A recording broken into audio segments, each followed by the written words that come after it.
SN glory YouTube channel के online platform पे एक बार फिर से आपका हार्दिक स्वागत है।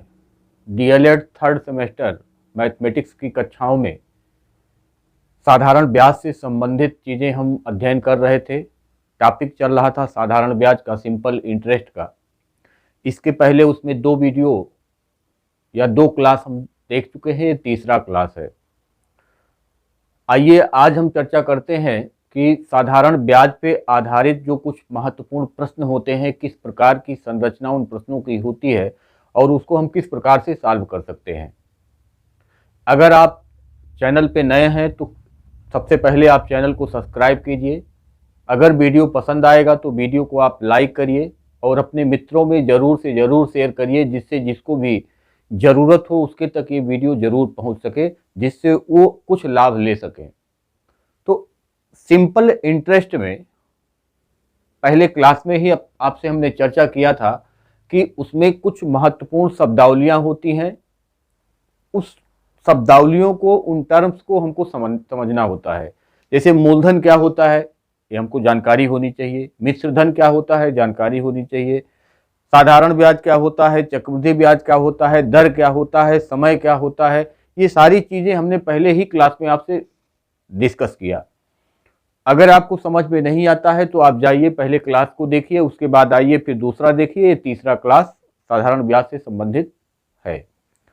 हम कुछ क्वेश्चन देखेंगे। जैसे मान लीजिए कि पहला क्वेश्चन पूछ लिया कि 6,000 रुपये पर 6% वार्षिक ब्याज की दर से 8 माह का साधारण ब्याज ज्ञात कीजिए। हमने अभी तक जितने भी क्वेश्चनों पे चर्चा किया था उसमें 1 साल, 2 साल, 3 साल, 4 साल, 5 साल इस टाइप के टर्म्स थे। जो समय था वो साल में था, वर्ष में था। लेकिन अब हमने जो प्रश्न उठाया इसमें 8 माह का पूछ रहा है। और जब आप साधारण ब्याज के फार्मूले को देखते हैं, जहां साधारण ब्याज बराबर मूलधन गुणे दर गुणे समय बटा 100, तो वहां जो हम समय लिखते हैं वो वर्ष में लिखते हैं, वहां जो दर लिखते हैं वो वार्षिक लिखते हैं। तो जब तक हम इसको वर्ष में नहीं बनाएंगे और दर को हम वार्षिक नहीं बनाएंगे तब तक हम उत्तर पे नहीं पहुंच सकते हैं। तो इसका मतलब यह हुआ कि यदि हम साधारण ब्याज का जो फार्मूला है उसको लिखें तो साधारण ब्याज बराबर मूलधन गुणे दर गुणे समय बटा 100। इसी पे हमको रखना है, ये हमारा मास्टर फार्मूला है और इसी पे हमको इसको रखना है उठा के। लेकिन हम देख रहे हैं कि जो समय है वो 8 माह केवल है। तो 8 माह को अगर हम बदलें इसको वर्ष में तो ये हो जाएगा 8/12, यानी कि ऐसे ही रहने दे 8/12 वर्ष कह सकते हैं, 8/12 वर्ष कह सकते हैं। अब बाकी का सीधा हो गया, वर्ष की जगह पे हम 8/12 लिख देंगे, बाकी बात वही है। तो साधारण ब्याज जब हमको निकालना होगा तो हम क्या करेंगे, मूलधन यहाँ दिया हुआ है 6,000 रुपया, मूलधन दिया हुआ है 6,000 रुपया, आप देख रहे हैं यहाँ मूलधन 6,000 है। तो मूलधन की जगह पे हम लिखेंगे 6,000। दर है 6%, तो दर की जगह पे हम लिखेंगे 6%। समय दिया हुआ है 8 माह, तो हम यहाँ लिखेंगे 8/12, यानी कि ये 8/12। और बटा में हमको 100 भी लिखना है तो इसी लाइन को आगे बढ़ाइए, यहाँ गुणा 100 कर दीजिए, इसी को काट दीजिएगा तो ये दोनों जीरो, इस दोनों जीरो से कट गए, 6 दूनी 12 और 2 से काटेंगे 2 चौके 8, तो 60 गुणे 4 यानी कि 240 रुपया क्या आ गया, हमारा आंसर आ गया। किया क्या गया कि 8 माह को वर्ष में बदल लिया गया, तो 8 माह बराबर 8/12 वर्ष हो जाएगा। और समय के स्थान पे हमने क्या लिखा, 8/12 लिख दिया। बस बाकी तो जो पहले हमने आपको बताया था सेम उसी पे आप इसको सॉल्व कर सकते हैं।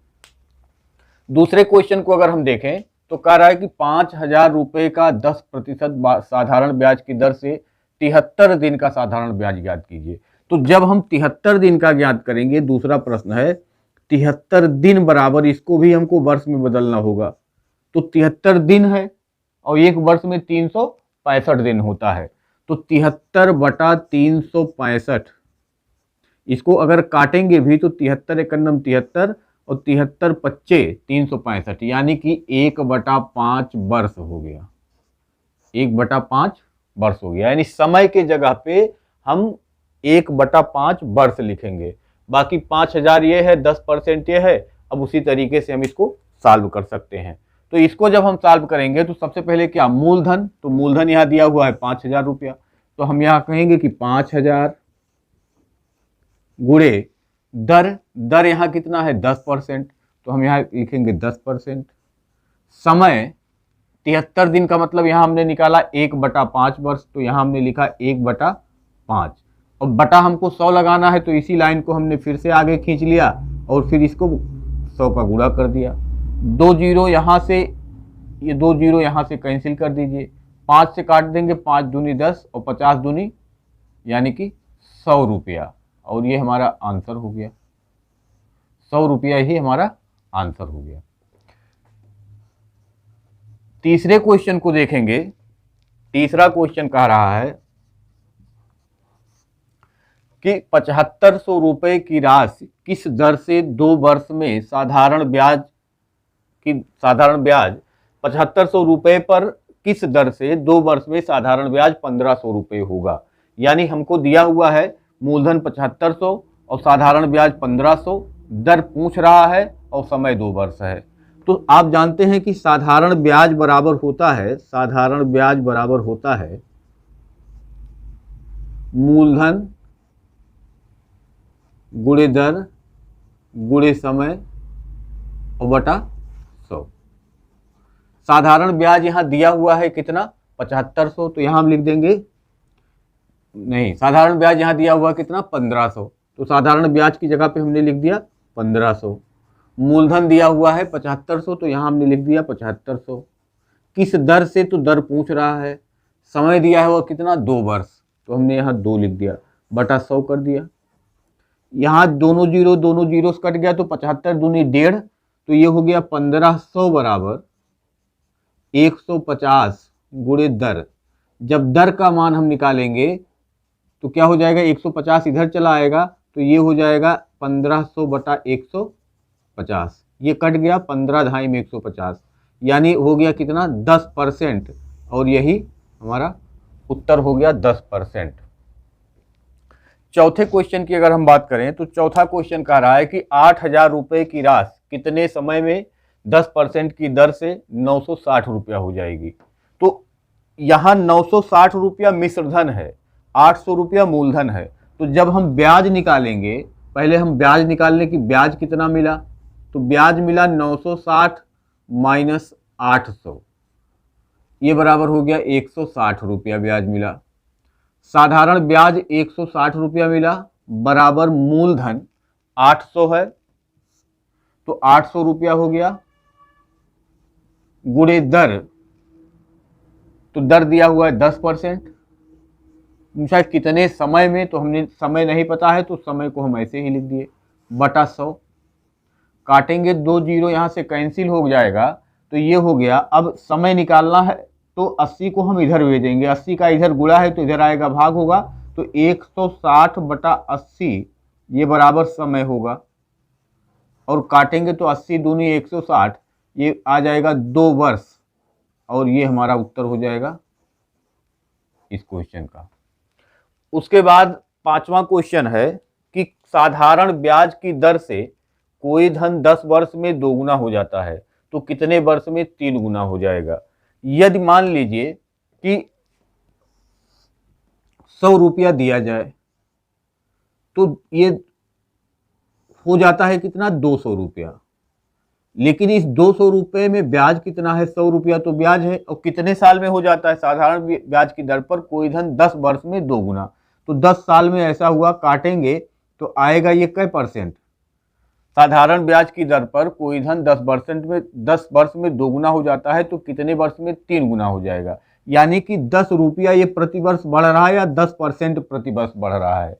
जब कह रहा है कि अब 3 गुना हो जाए, तो हम कहेंगे कि यही 100 रुपया दें और ये हो जाए 300 रुपया, तो हर साल इसका मतलब कि 200 रुपया इसमें ब्याज होगा। हर साल अगर 10 रुपया बढ़ रहा है, तो इसको जब हम काटेंगे तो 10 दूनी 20, यानी ये हो जाएगा कै साल 20 ये कितना हो जाएगा? 10 वर्ष, अरे 20 वर्ष। साधारण ब्याज की दर पर कोई धन 10 वर्ष में 2 गुना हो जाता है तो कितने वर्ष में 3 गुना हो जाएगा? तो हमने देखा कि 100 रुपया अगर हम देते हैं तो ये हो जाता है 200 रुपया, जिसमें से तो 100 रुपया ब्याज है, 100 रुपया मूलधन है। जो 100 रुपया है ये 10 साल में हुआ है, तो यानी कि 10 रुपया प्रतिवर्ष ये बढ़ा है, 10 रुपया प्रतिवर्ष ये बढ़ा है, तो यानी कि 10 रुपया हर साल बढ़ा। अब 10 रुपया हर साल बढ़ा और 200 रुपया बढ़ना है, तो कितना होगा? 10 दूनी 20, यानी 20 वर्ष लग जाएगा उसको बढ़ने में। तो ये 20 वर्ष हमारा क्या होगा? ये हमारा आंसर हो जाएगा। तो इस तरीके से आप देख रहे हैं कि एक ही फार्मूला जो आपका साधारण ब्याज बराबर मूलधन गुणे दर गुणे समय बटा 100, चाहे ये 8 माह का पूछे, चाहे 6 माह का पूछे, चाहे 9 माह का पूछे, आपको उसको वर्ष में बदल लेना है। और अगर ब्याज तिमाही, छमाही, सालाना, तिमाही, छमाही या 1 महीने का या 2 महीने का दिया होगा तो उसको हम वार्षिक बदल लेंगे। जैसे अगर मान लीजिए कि आपको देता है